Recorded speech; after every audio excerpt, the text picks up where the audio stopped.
I've never made a YouTube video before, but I think people might want to hear this. I might have the worst MG4 in the country.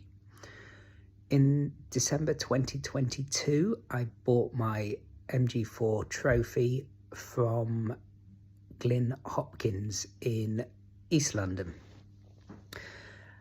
It drives great. I really like it for that. Looks okay, you know, but very cheap to run. And I did a lot of miles. I was going at the time from London to Derbyshire at least once a week. So you can imagine the miles were popping up. And unfortunately, it has ended up being very, very dangerous. First off, it had a lot of little niddly faults.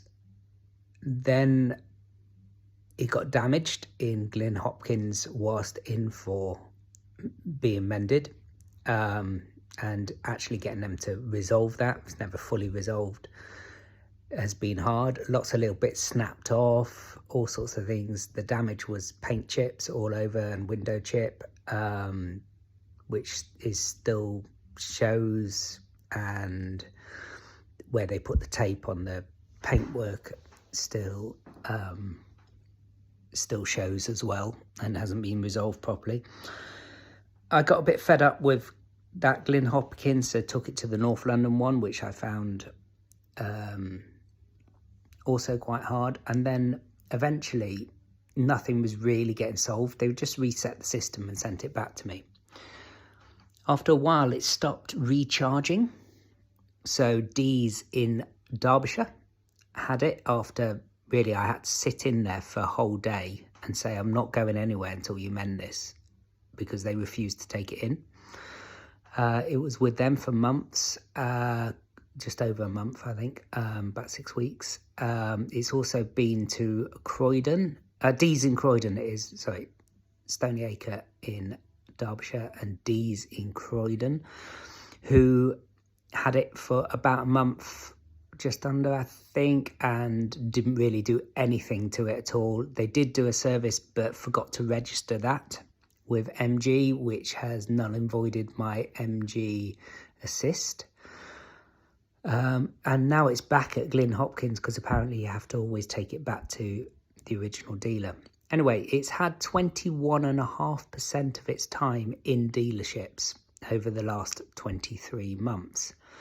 The worst things wrong with it, out of the list of 36 things wrong with it, are it stops dead in the middle of the road occasionally, including on the motorway on the M1 once. Just stopped dead, and I have to get out, shut it, restart it for it to go again. It randomly accelerates. It randomly emergency stops.